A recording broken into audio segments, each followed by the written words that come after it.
So, good morning guys. Dito tayo ngayon sa Savannah. So, after namin doon sa Charleston, no? Dito, proceed kami ng Savannah. So, sa mga hindi nakapanood, check yung sa aking channel, no? Hanapin yung Charleston. Yan, South Carolina. Yes, tama po. South Carolina po yung Charleston. So, ito namang Savannah, sa bandang baba ito ng Charleston, which is yung Georgia. Katabi siya ng New Jersey, no? Papuntang Florida na. So, Savannah, ito yung kumbaga parang main port dito sa kabila, maliban pa sa Miami or sa Fort Lauderdale or so isa ito sa mga main port dito sa US sa East Coast. So, dati may New York pa kami, ngayon wala na, no? So, dito yung sitwasyon ngayon. Dahil sa congestion, ganito pa rin yung kondisyon natin ngayon dito. So, last vlog ko dito sa Savannah, check nyo yung about sa Tamban, yung nangawil kami dito sa Tamban. So, dito yon. After 3 months, balik kami. Iba na yung itsura, iba na yung panahon. So, napakaganda ng panahon, guys.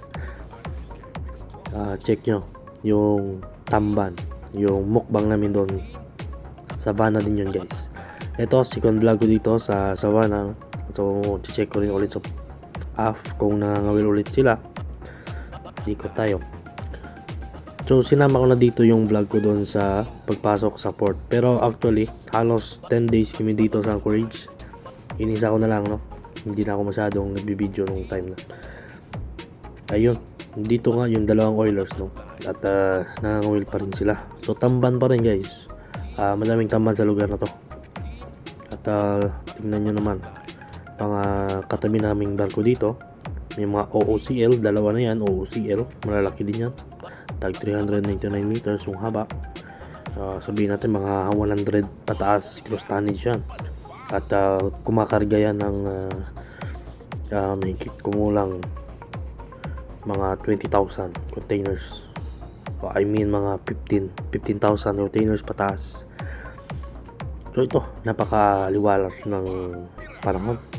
Halos kakulay na ng dagat yung kalangitan. So, ikot tayo. At I think next day nito, papasok na kami. In-include ko na dito yung video, papasok sa port. So, yan nga. So, after namin ng Kingston na yun, no, kung napanood nyo yung unang vid ko sa Kingston, Jamaica, ito, pumunta kami ng Charleston. Yes. After ng Charleston, dito na. So, check nyo lang ulit yung Charleston, kung ano yung tsura ng Charleston. At kinabukasan, at papasok na tayo sa port. So, see you guys. So, ito na, Puerto. Umpisa na nga, dumikit kami mga gabi. Medyo mahaba ang channeling dito, guys, kaso hindi ko na nakuha. Wala rin, no, kasi sobrang dilim. Gabi yung pasok namin.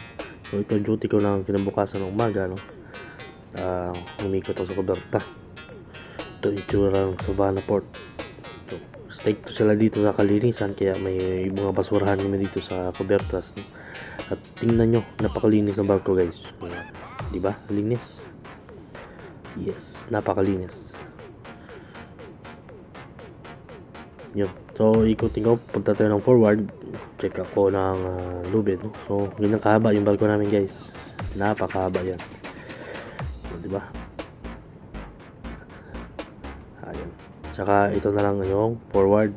Kaya check ako ng lubid. Ayan.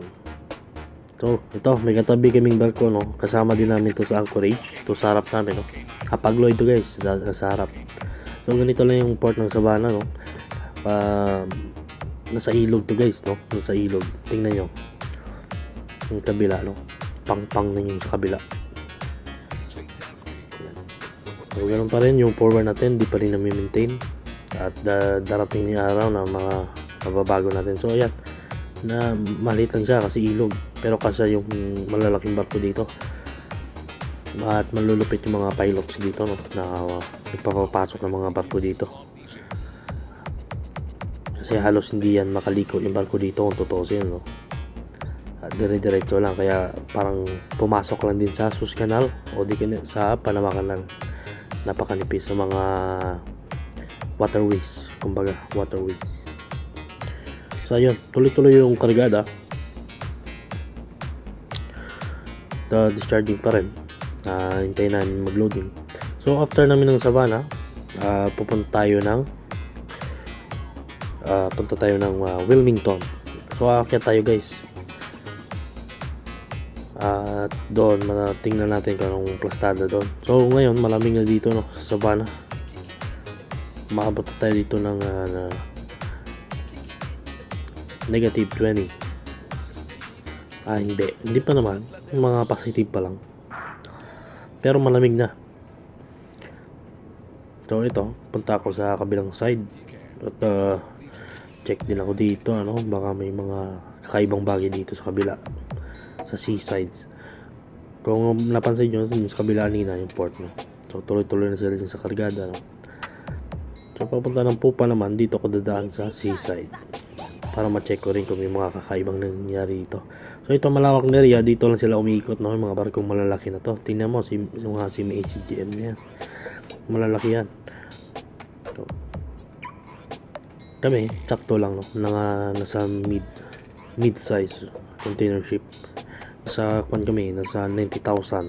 So sila nasa 100 plus. So halos ganyan lang din kalaki yung barko natin. Yun nga lang sa kanila, no, may bridge yan sila, tsaka yung chimney magkiwalay. Mga modern ship, no, na container ship. Ayun, tamang check lang.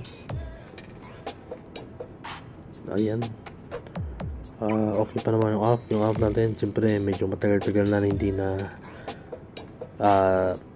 retouch yung pintura, no, kaya medyo madami siyang tagpi-tagpi, pero kung ma-full coat yan, kaganda rin yun guys. So kaya after namin dito Savannah, pupunta kami ng Wilmington. Yung new Wilmington is aakyat kami. So aakyat kami ng sa taas pa ng Charleston. Kung naalala nyo, Charleston South Carolina, yung Wilmington naman is North Carolina.